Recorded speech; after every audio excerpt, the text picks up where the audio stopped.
Hi guys, welcome back to my channel. Today I'm going to show you how you can turn your image into anime art in Canva. All you have to do now, you can open your Canva and don't forget to sign in, or if you don't have an account you can try to sign up. And here we go, you can find on the apps top favorites from 2024. So apps that Canva use on repeat this year, and you can find Animify, bring your photos to life with anime style. So here you can create by click on use in new design,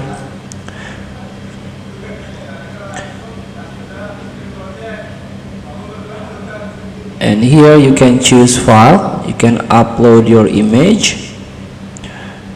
So please wait as we bring your new image to life.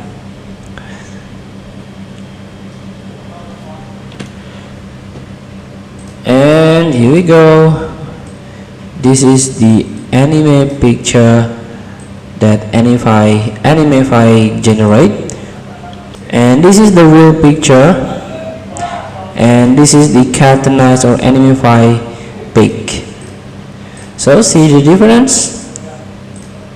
Feel free to try. Thank you for watching. Don't forget to comment, like, and subscribe, and click the button below. See you in the next video.